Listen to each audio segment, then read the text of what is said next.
Magandang hapon sa inyo lahat, mga kaibigan. Dito sa Pilipinas at sa ibang panig man ng mundo, magandang umaga, magandang tanghali, magandang gabi. At kumusta kayong lahat? Sumayin niyo ang biyaya at ang kapayapaan mula sa Diyos na ating Ama at sa Panginoong Hesukristo. Grace to you and peace from God, our Father, and the Lord Jesus Christ. Welcome sa ating Jesus is Forever, ang segment ng Snatch Away Facebook page at YouTube channel na inyong napapanood sa Facebook Live mula Lunes hanggang Biyernes, ganap na 3:00 ng hapon. At ngayon ay araw ng Lunes, December 6, 2021. At ako ang inyong lingkod, Eric Ebreo.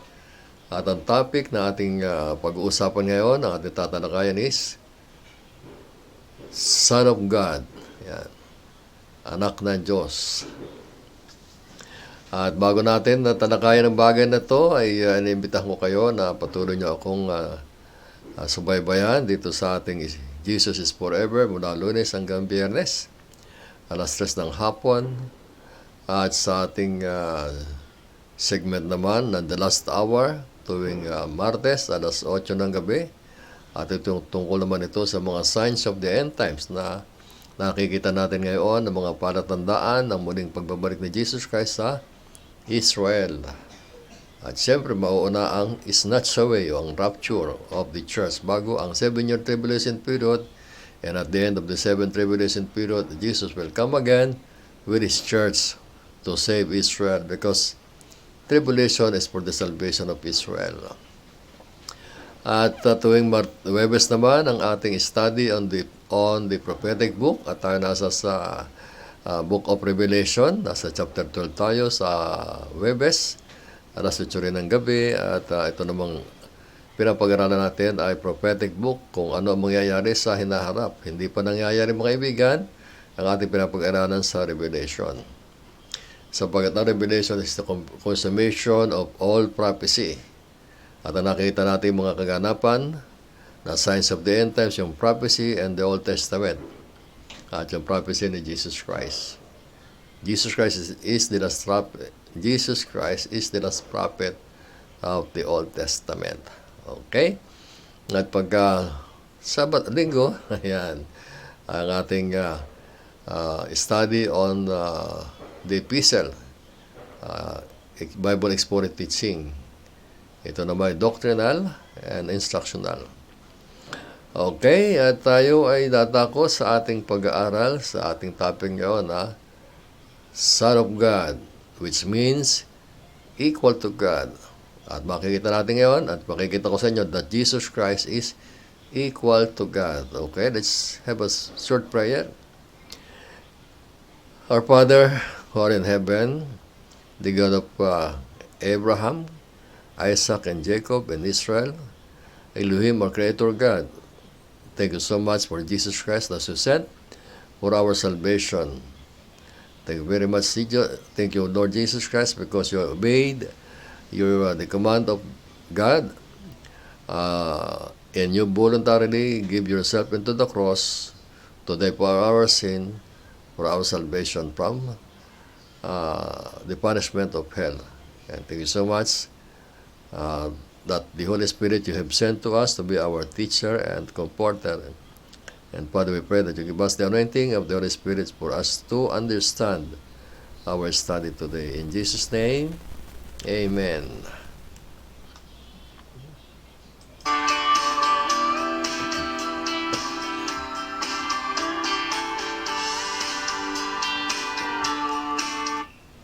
So, ang topic natin, mga kaibigan, ngayong araw na to ay tungkol sa pagtawag kay Jesus Christ na Son of God. Pangkaraniwan, tinatawag si Jesus Christ na Son of Man.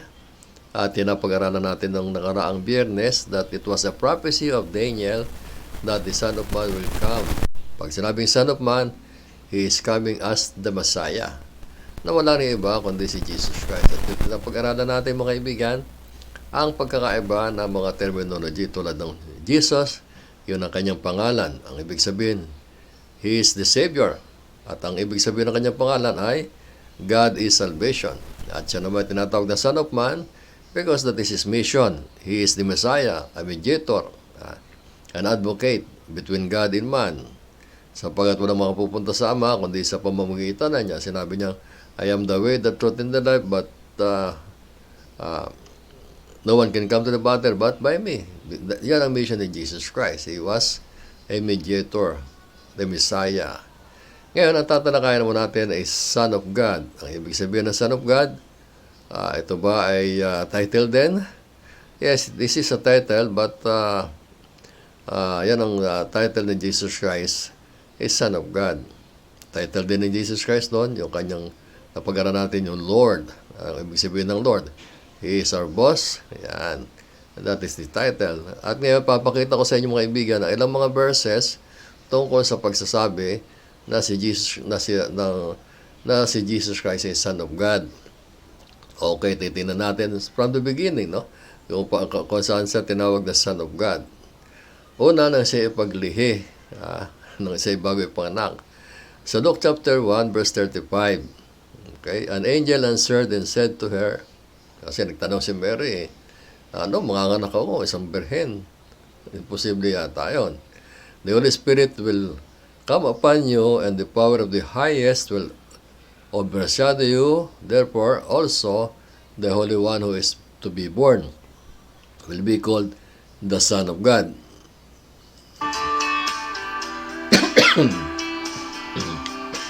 Excuse me, aga pa para.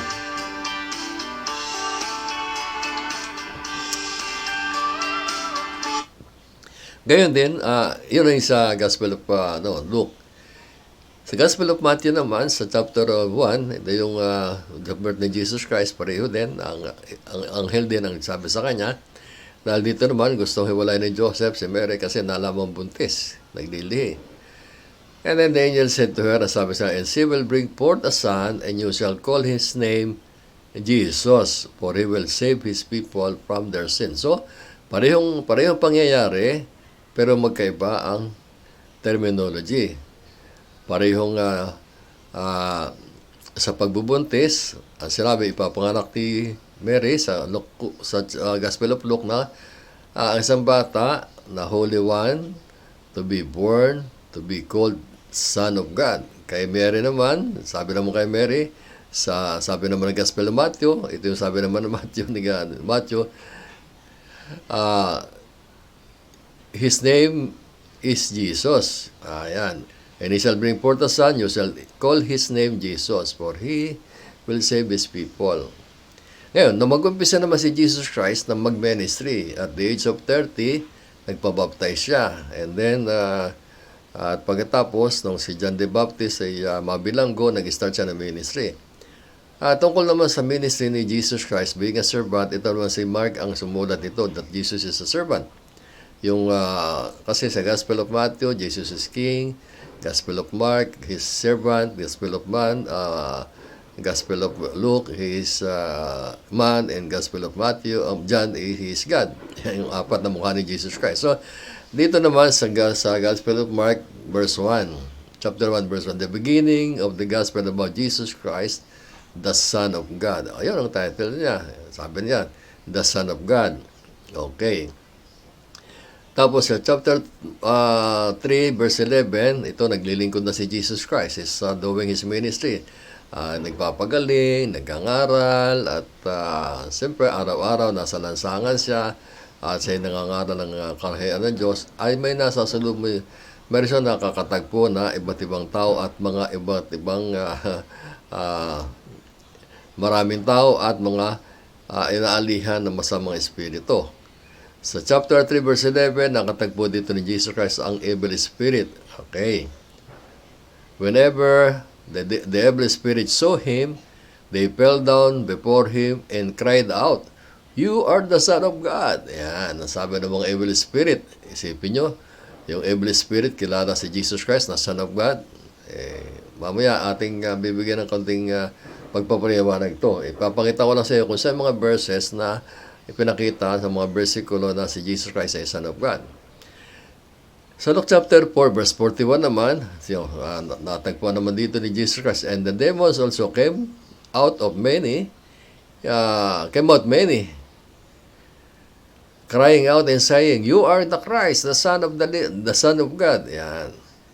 Demonyo yun, ha? Sabi pare-pare naman, evil spirit, demonyo, demons, yan.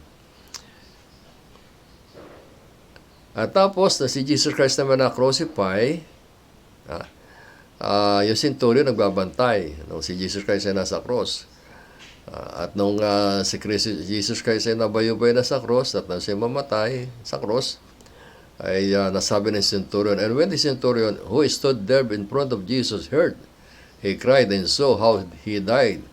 He said, "Surely this man was the Son of God." So nakikita ng mga tao na si Jesus Christ ay anak ng Diyos.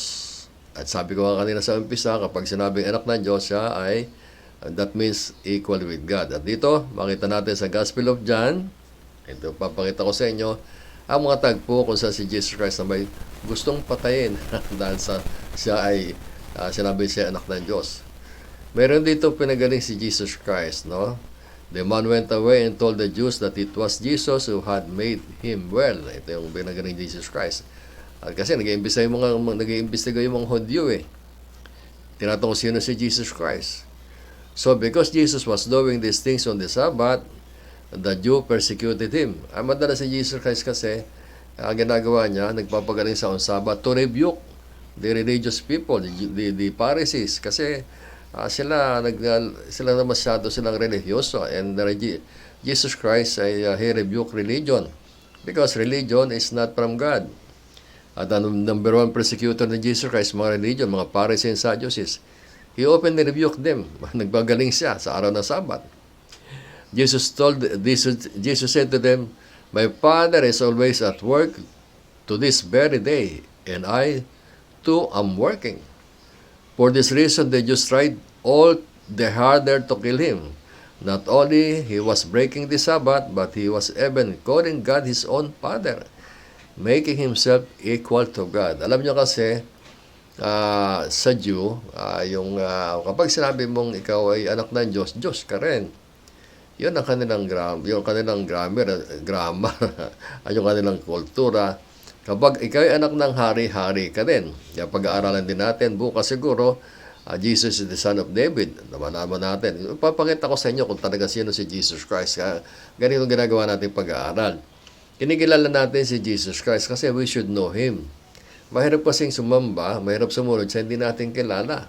Katulad yan, si President Duterte, alam ko presidente yan, pero hindi ko siya kilala. Hindi ko alam ugali niya, wala akong relasyon sa kanya. I cannot tell a story about him. Hindi ko siya kilala eh. Now, si Jesus Christ kasi, personally, naging Lord ko siya almost 40 years ago. Kaya pinag-aralan ko, binasa ko yung Bible, binabasa ko, ngayon nakapagturo pa ako, tinuturo ko. Paano ko tuturo sa inyo? Isang tao na hindi ko kilala, how I can teach you and preach Jesus Christ to you if I don't know Him? Kaya kinilala ko siya. Nung una, talagang nahirapan ako sapagkat ako hindi nagtapos sa Bible, so nag-try na mag-aral, pero hindi ko natapos. So, kinakailangan makilala ko siya para makapakilala ko sa inyo. Ngayon, sa mga Hudyo, pag sinabi mo ikaw ay Diyos, ang anak ng Diyos, ikaw ay Diyos din. Katulad niya kapag kuting, yung pusa. No? Ano tawag mo sa kuting? Pusa. Ano tawag mo sa malaking pusa? Pusa. Ano yung kuting din? So, ganun. Sa tuta, sabi, papi, aso. Yung malaking aso. Dog. Ay, di pareho silang dog. Yun ang ibig sabihin. Yan kasi yung logic. Ang logic, kung ikay kuting, ikaw ay pusa.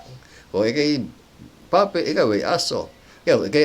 Kung ikaw ay anak ng Diyos, ikaw ay Diyos. That is the logic in Israel. And that is really true. Kaya ngayon, pinagtangkang patayin si Jesus Christ ng mga Hudyo kasi sinabi niya,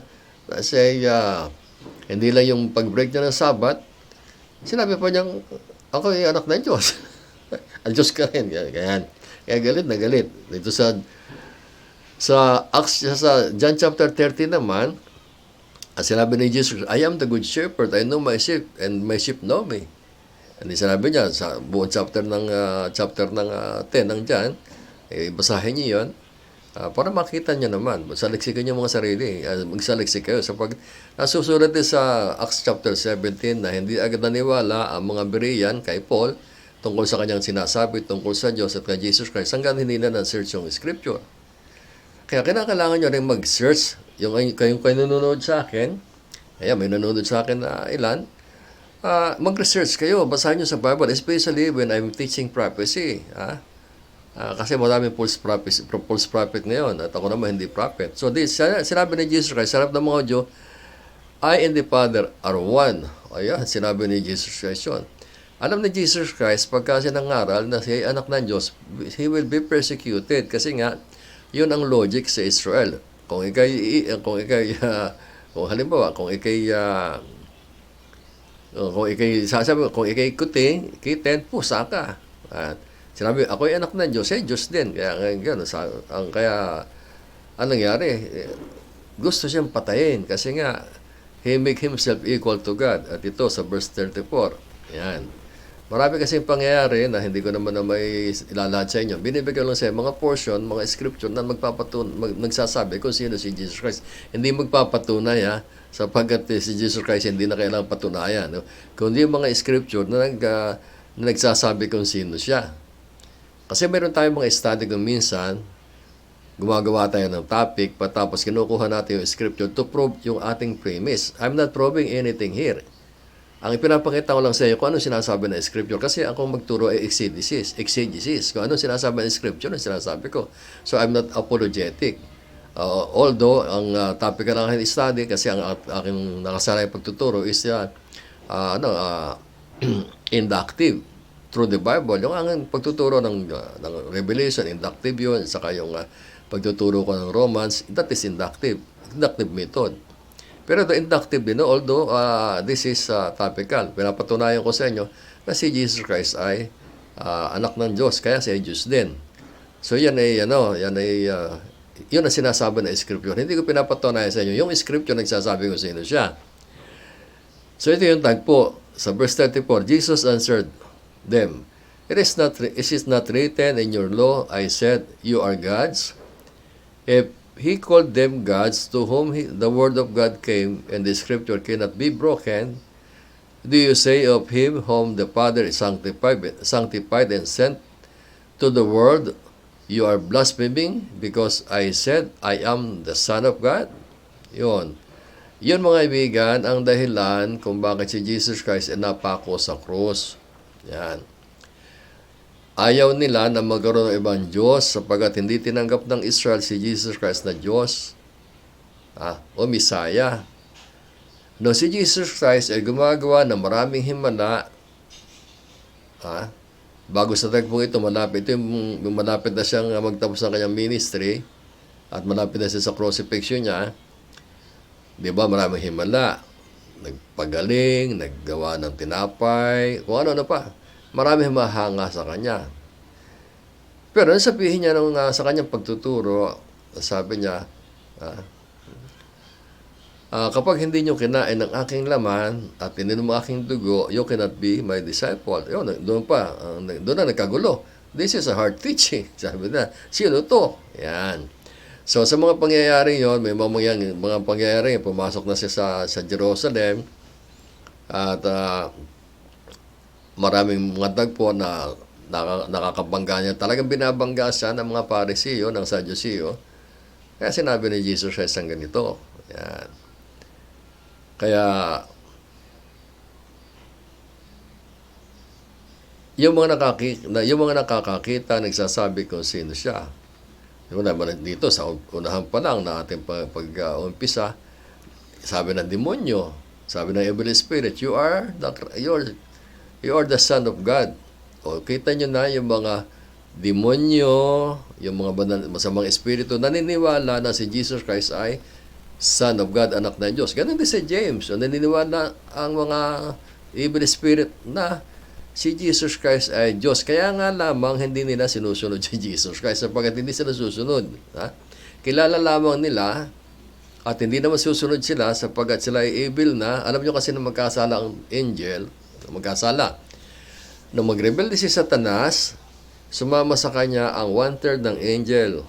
Gaano karami yon? Is million. At nung magkasala si Satanas at ang kanyang mga anghel, sila ay naging demonyo.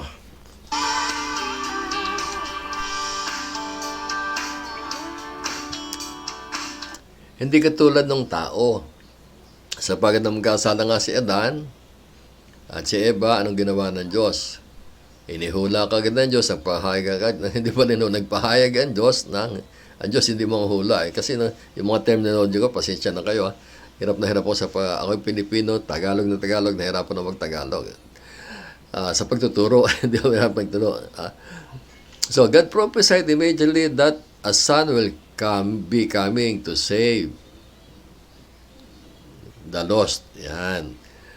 So, na-prophesy agad na si Jesus Christ, lang upang tubusin ng tao sa kasalanan. Kita nyo, magkasalan din ang angel, naging demonyo. Nung magkasalan tao, hindi siya naging demonyo, kundi tutubusin pa siya. At anong pantubos? Ang kanyang bugtong na anak, o ang anak ng Diyos, ay ipinako sa krus para bayaran ang kasalanan ng tao na hindi naman siya may utang. Can you imagine, mga ibigan, tayo na may utang, ang nagbayad po ng ating utang ay ang Diyos. Wow, iba na talaga.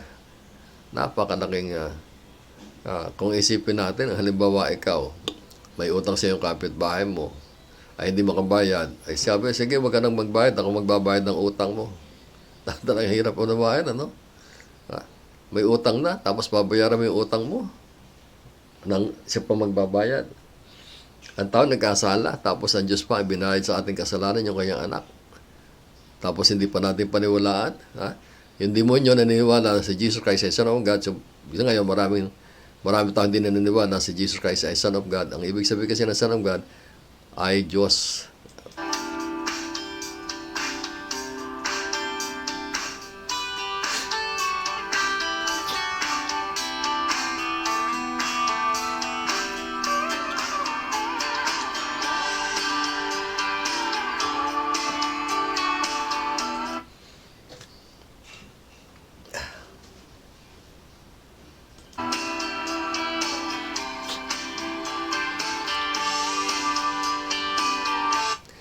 Kaya mga kaibigan, linawin natin, no?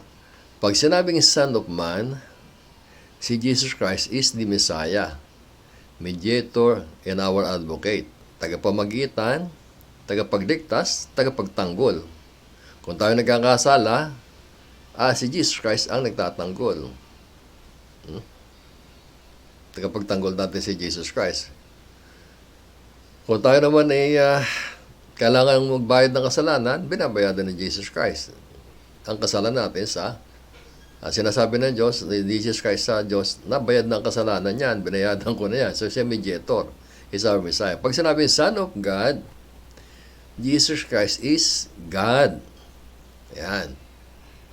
So pag-aralan natin, Jesus, the name is Jesus, ibig sabihin Son, God is salvation, He is the born Savior, He is Christ, He is the Messiah, He is Lord, He is the boss.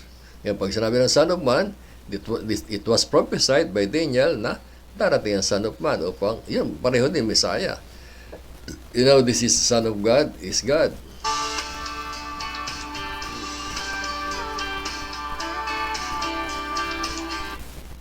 Yan, ano gagawin mo sa God? Kung si Jesus Christ is God, anong gagawin mo sa Kanya? Kakausapin mo ba siya na iligtas mo ako? Kakausapin natin ng Christ, the Son of God. Christ is the Messiah. So yan ang katauhan ni Jesus Christ, mga kaibigan. Si Jesus Christ ay iba't iba ang mukha. Iba-iba ang iba-iba yung terminology o yung nire-represent niya. Kaya nga, it's a mystery. God is a mystery. Pag pinag-usapan natin God in 3 person, in 1 God, nagiging mathematics eh. Hindi natin tinitingnan yung faith o pananampalataya sa Kanya sinasabi, pagtitiwala. Ngayon, so sa mga tuwid mga kaibigan, pag sinabing Son of Man, Jesus is fully man. Pag sinabing Son of God, Jesus is fully God. Totoong-totoong tao at totoong-totoong Diyos. So, isang bahagi ay naintindihan natin na si Jesus Christ ay ating tagapagligtas.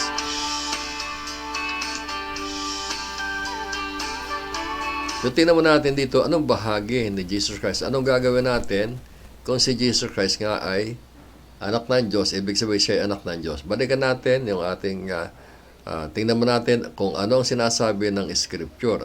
Balikan natin sa Matthew chapter 2. Matthew chapter 2. Verse 11. Ito yung panahon na ang tinatawag ng mga tao na tatlong haring bago. Well, hindi sila tatlong haring bago mga iba. They are wise men, more than 3, na pumunta sila doon sa Jerusalem, sa Bethlehem upang hanapin yung ipinanganak na bata. Yan. Dito nga, nangyari, ang kwento nito, napag-aralan natin. Yung Micah chapter 5 verse 2, yung eksaktong prophecy kung sa ipapanak si Jesus Christ sa Bethlehem. At pumunta doon ang mga Magi. Verse 11. And when they had come into the house, they saw the young child with Mary his mother, and fell down and worshipped him. And when they had opened their treasures, they presented gifts to him, gold, frankincense, and myrrh. Yan mga kaibigan. Na makita ng Magi na mga taong pantas ang bata, they worship him, sinamba nila. So ngayon mga kaibigan, may mga idolatry na yung Santo Niño. Yan, alam mo, gawa ng relihiyon niya, may Santo Niño na mamanata dyan. But Santo Niño, hindi siya Diyos. Gawa-gawa lang yan, mga Diyos-Diyosan yan. Pero ipinakita agad dito ng wise men na Jesus Christ is God, so they worship Him. Kung si Jesus Christ ay Diyos, anong gagawin mo? Ha? Uutusan mo siya sa iyong panalangin. Kadalasan kasi, inuutusan natin ang Panginoon Jesus sa ating panalangin. Now, there is a time dapat, hindi lang siya Savior, hindi lang siya servant, He is a man, but the other side of the coin, Jesus Christ is God, so we must worship Him. Worship Him, adore Him, serve Him. Okay. Sa Matthew chapter 14, verse 33, ito sinasabi din dito. Ito yung nasa sa bangka. Na dito naman galakad si Jesus Christ sa tubig.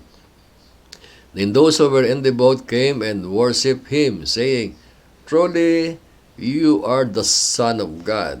Truly, you are God, Jesus. They worship Him. Sa Matthew chapter 28, verse 9, and they went to tell His disciple, Behold, Jesus met them, saying, Rejoice. So they came and held Him by the feet and worship Him. Ito naman yung mga kababaihan na nagpunta sa tomb ng si Jesus ay malibing. Pero hindi na nakita doon si Jesus Christ sa libingan. Pero nakita na si Jesus Christ ay buhay. Yan. Jesus Christ ay buhay. Makita na, they worship Him. At sa Matthew chapter 28, verse 16 and 17, The 11 disciples went away into Galilee to the mountain which Jesus had appointed for them. When they saw Him, they worshipped Him. But some doubted. Alam niyo, marami pa rin nagdududa kung sino si Jesus Christ, no? Tao si Jesus Christ, hindi ka duda-duda. Pero, ba't nagdududa sila na si Jesus Christ ay Diyos?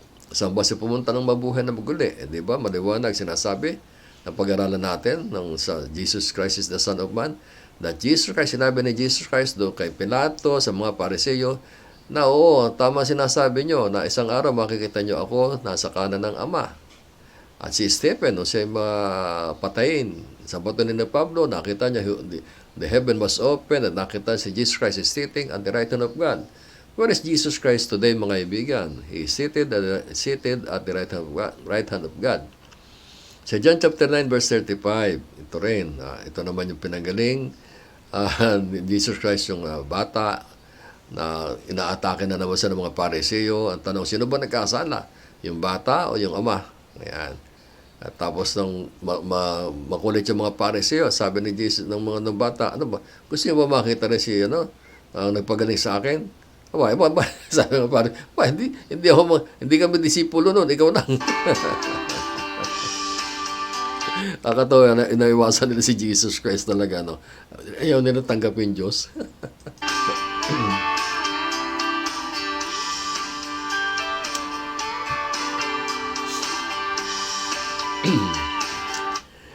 So, chapter 9, verse 35 ng Gospel of John, Jesus heard that they had cast him out. Yun, itinakto lang yun. Excommunicated kayo yung bata. Kasi, yung mga magulang nito, takot sabihin kung sino si Jesus Christ kasi baka mag-excommunicado ng mga Pariseo. And when he had found him, he said to him, "Do you believe in the Son of God?" He answered and said, "Who is he, Lord, that I may believe in him?" And Jesus said to him, "You have both seen him, and it is he who is talking to you." Then he said, "Lord, I believe," and he worshiped him. Yung batang pinagaling, sinamba si Jesus Christ, mga kaibigan. Ngayon, marami pang bahagi, isa-isa, marami scripture na sinasabi ni Jesus Christ is Son of God, and Jesus Christ was worshipped. At sinamba si Jesus Christ kayo. Marami sinasamba ang mga tao, pero mali ang kanilang pagsamba. Ang sabi nga, they are barking on the wrong tree. Kaya hindi sila nagiging mapayapa, hindi naging magandang buhay nila. Ang magandang buhay kasi, ang relasyon mo sa Diyos ay tama. You are forgiven, you have peace with God, and the peace of God, mga kaibigan. So, there are so many verses in the Bible proving to us that Jesus Christ is the Son of God, meaning, if He is the Son of God, He is God. That is the logic. If kuting is kuting, it's pusa. Pusa is pusa, and kuting is pusa. That's the logic. Ikaw ay anak ng Diyos, ikaw ay Diyos din.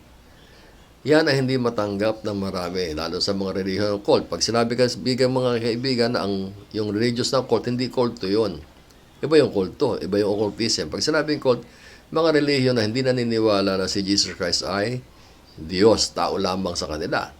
At propeta lang. Nandiyan ang iba't ibang relihiyon na pwede nating mabanggit. Nandiyan ang Muslim, hindi sila naniniwala na si Jesus Christ ay Diyos, propeta lang. Mabuting tao.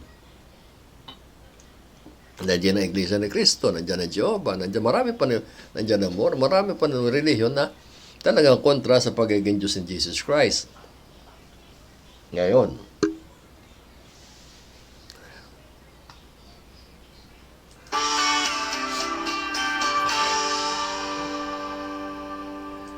ang katakda sa Biblia, sinabi ng Biblia, ang lahat ng tao nakatakdang mamatay at pag namatay, ay nahatulan na.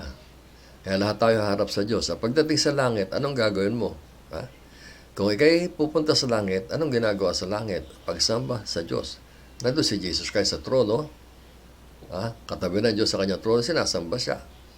Kaya dito, tayo, yung mga Christian, yung mga sa tamang pagsamba, sinasabi nga sa Bible, God is a spirit, so we must worship Him in spirit and in truth. So, paano mo sasambay nyo? Hindi mo kilala. At ang pagsamba ay sa pamamagitan spiritual na pagsamba, hindi lamang yung physical. You should know Jesus Christ through the scripture that He is the truth. Sinabi niya, I am the way, the truth, and the life. No one comes to the Father but by me. And how you will worship Christ? Paano sasampahin si Jesus Christ? Ang sabi na sa God is a spirit and He must be worshipped by the Spirit and the truth. So, ano sabi ni Jesus Christ? Ano sabi ni Jesus Christ? Yung famous na salita ni Jesus Christ.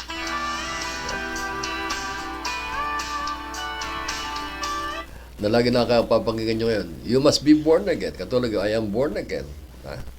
I was born again because I believe in the Lord Jesus Christ. Tinanggap mo siya bilang Panginoon at tagapagligtas. So, yung nabuhay na muli ang aking relasyon sa Diyos. Kasi namatay ang relasyon ng Diyos sa tao na magkasala si Eva at si Adan. Pero nabuhay na muli ang relasyon ng Diyos sa tao na si Jesus Christ ay tanggapin bilang Panginoon at tagapagligtas. So, ang Diyos mismo ang nag-initiate. Ang Diyos nag-alok. Ang Diyos ang nag-alok ng pakipagkaibigan sa tao. Inalok niya. I want to be friend with you. Here is my son. Believe in Him and you will be my friend. Ang Diyos ang nag-initiate na lahat. Hindi ang tao. Ngayon, dahil sa kasalanan ng tao, nag-initiate ngayon, umakit sa langit, ang tao sa pamagitan ni Nimrod. Yung Tower of Babel. Nagsama-sama mga tao doon upang umakit sa langit. Pero nakita ng Diyos, mali ito. Kaya bumaba ang Diyos, kinumpyus ang kanilang language. Kaya religion is working for their salvation. But Jesus Christ came to save them. Yan. So salvation is the work of God, not work of any man. Okay? So maraming religion itinayo sa pangalan ni Jesus at maraming rules para maligtas. The only teaching of the Bible, how to be saved, believe in the Lord Jesus Christ and you will be saved. How?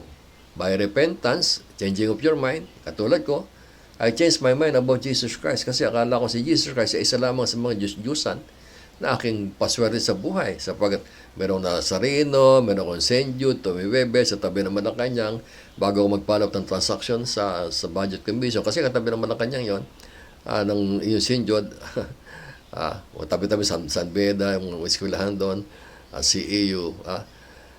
Kasi yung schedule ko pagpalap ng PPL sa budget commission, kasi may mga transaction ako sa gobyerno, nagpupunta ako sa St. Jude. Katabi yun eh. Tapos pagkatanghali na ako'y walang mapagpahingahan, paparada ko yung kotse ko doon sa Santo Domingo Church sa Quezon Boulevard, sa Quezon City, ang lawak ng parking doon. Tapos tanghali, may misa doon, yung Nuestra Señora de Rosario yun. Nagsisimba din ako, pag-awala mong ano. So, marami akong pinapaniwalaan. Pagka taon-taon, nandun ako sa Antipolo. Pagka nagawi ako sa Baclaran, nandun ako sa Redemptoris. So, kasi ako ipinanganak sa pamilyang Katoliko. At hindi naman ako nagagalit sa mga Katoliko. At ito, sinasabi ko para maagasing sa katotohanan. Sapagkat kung napakaraming bulag na inaakay ng relihiyon. Hindi lang relihiyong Katoliko, ang relihiyon ay working there for salvation. Earning merit, doing good work, and salvation, membership pa. Salvation is by faith, mga kaibigan. Ngayon, kung save ka na, nakilala mo si Jesus Christ, ay, nako, ito ang tamang pagsamba kay Jesus Christ. I must know Him personally. So, there is the Bible, I study Bible, nagbabasa, tapos ng unti-unti, sinisir ko sabi ko, gusto ng Diyos na makilala ng tao si Jesus Christ kasi siya lang ang bida ng Biblia. Gusto ng Diyos ipakilala natin si Jesus Christ. Kaya nga, when the Holy Spirit comes upon you, you will be my witness in Judea and Samaria throughout the end of the earth. Tulad ni Pablo, nakakilala siya. Anong ginawa ni Pablo? Right there and there, nangaral siya, he proved to the Jew that Jesus Christ is the Christ. At yan din ginagawa ko sa inyo. I'm proving to you that Jesus Christ is the Christ, the Messiah. He is God and we must worship Him, mga iben. Sino sinasamba nyo ngayon? Kaya panahon ng mga ibigan, sambahan nyo ako dito sa ating study. Itong Jesus is Forever. Dito ang aking tatalakayan, all about Jesus Christ. Everything about Jesus Christ. Kaya, kung kayo mayroong mga katanungan tungkol kay Jesus Christ, pwede kayo magpadala ng tanong sa akin. Hindi ako nagmamarunong, pero I will research kung sino siya at sasagutin ko kayo. Pag-aaralan ko, baka mali ang masabi ko. But as much as possible, I like to know Him because knowing Christ is knowing God. Maliwanag yan. Hindi nakikilala ng tao ang Diyos kundi sa pamagitan ni Jesus Christ. Sapagkat si Jesus Christ lamang ang nakakakilala sa Ama at wala nakakakilala sa Anak maliw kay Jesus Christ. Si Jesus Christ is everything. Kaya lahat ng kapangyarihan ay binigay ng Diyos sa Kanyang anak na si Jesus, ang pagliligtas at ang paghatol. At ang lahat ng kayamanan ay ibinigay sa Kanya, tagapagmanan ng lahat ng likha ng Diyos. Jesus Christ is the reason why God created everything. He created these things na nakita natin, din nakita for Jesus Christ. At nga, sino masumampalataya kay Jesus Christ ay binigyan ng karapatang maging anak ng Diyos. Then, kung tagapagmana, si Jesus Christ, tayo tagapagmana rin. So, yun, marami tayong mamanahin, mga kaibigan. Mamanahin natin ang kaharian ng Diyos. Kaya mga kaibigan, sino si Jesus sa inyong buhay?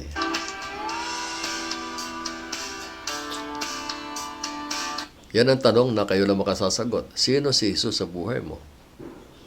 Noong una, nung magising ako, nung ako maging tao, hanggang sa edad kong 32, si Jesus Christ sa akin ay paswerte. Hindi ako takot sa Kanya. Alam ko, isa lang siya sa ganito. Pero nung makilala ko siya, sa pamagitan ng, napakinggan ko siya sa pamagitan ng mag-attend ng Bible study, nag-usyuso ako, napapakinggan ko siya, tinuturo ng mga pastor, pero hindi ko siya tinatanggap. Sana nga, tinanggap ko agad na siya eh. Na-aksidente pa ako bago siya tinanggap. Pero hindi huli.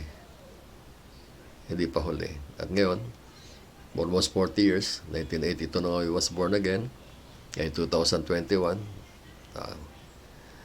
ay magpo 40 years na, 39 years na ako nang nag-aaral ko siya, so I'm trying to know Him. At ang napapag-aralan ko naman, naintindihan ko mula sa Kanya, binabahagi ko sa inyo. Kaya naisipan kong baguhin yung sistema ng aking mga programa. Ngayon, nagkaroon ng isang segment sa Snatch Away. So, nasa isip ko lagi kasi ay malapit, pagdating ni Jesus Christ, hindi natin alam. Nobody knows the day or the hour because rapture is imminent. Paano pag nag-rapture? Hindi kayo nakarinig na babalik si Jesus Christ. So it's good for me. Meron tayong segment na Jesus Christ, Jesus is forever, everything about Jesus Christ. Itong Lunes hanggang Biyernes. So lahat tungkol kay Jesus Christ, itong pag-usapan natin dito sa ating Jesus is forever. Tungkol sa signs of the end times, nandiyan meron tayong Martes, the last hour. At Book of Prophecy, nandiyan ang Thursday, at instructional book, expository teaching na Sunday. So, kompleto ang ating mga kaibigan. Kaya kung kayo ay kayo magtsatsaga, makinig sa akin, sasamahan nyo ako kung mayroon kayong time. Ang ipinapakain ko sa inyo, mga iba, hindi lugaw. Well, nabanggit yung lugaw, merong usong-usong lugaw ng mga kaibigan, dahil politika. Sa politika, hindi tayo kasabot dyan sa politika. Ibig sabihin, sinabi kasi ni Jesus Christ, man shall not live on bread alone, but on every word that comes from the mouth of God. Ibig sabihin, marami kasi kayong napapakinggan, mga kwento-kwento lang. Tapos napapakinggan mo, hindi natanim sa isip ninyo kasi lalo na kung hindi ka nagbabasa ng Bible, sulat lang, hindi ka nagtitake ng notes. Pag uwi nyo sa bahay, wala.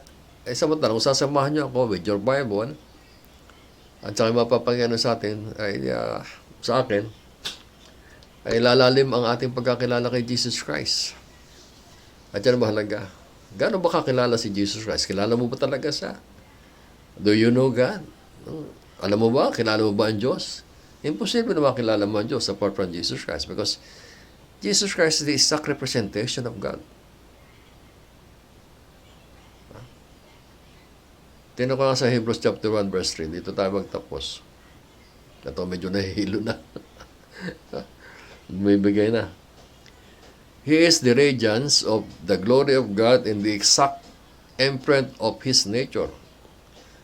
He upholds the universe by the word of His power, and making purification for sins, He sat down on the right hand of the Majesty on high.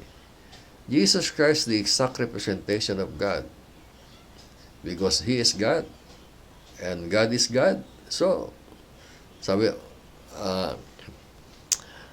ako at ang Ama ay isa, I and the Father are one. So, mga kaibigan, si Jesus Christ ay dapat nating sambahin. Hindi yung inuutos-utusan lang natin. Kasi madalas sa ating prayer, inuutos-utusan natin, wala ng paggalang natin sa Kanya. At kung nakapanood kayo ng mga pelikula, lalo sa Amerika, yung kanyang pangalan ay ginagawa mura. But we should love Him, revere Him, and worship Him. Because Jesus Christ is not just man, He is God. And He's coming back to establish His kingdom on His second coming. Okay.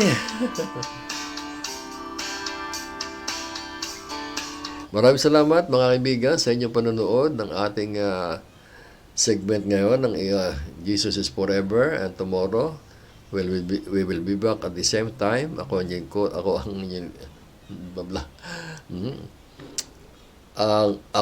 lingkod at kaibigan, Eli Gabreo, at ito ang famous word ni Jesus Christ. Tandaan nyo to, pakinggan nyo to. Sa John chapter 3 verse 3 to 5. Jesus said, you must be born again. Isipin nyo yan. Kailangan nyo bang isilang ng muli? You think about it. Because that is the word that come from Jesus Christ.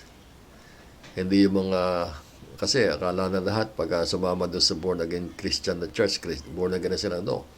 Being born again is having a personal relationship with Jesus Christ. And he become a friend of God, reconciled to God. Yan ang pagiging born again, mga kaibigan. We are reconciled to God, a friend of God once again because of Jesus Christ, who is God, who is man. Okay? Let's worship Jesus Christ and serve Him with all our heart, mind, and spirit. Okay, thank you. Ako ang inyong lingkod at kaibigan na nagsasabing Maranatha. Come, Jesus, come, because that is the blessed hope. Jesus will come again, and we will be with Him for eternity. Amen.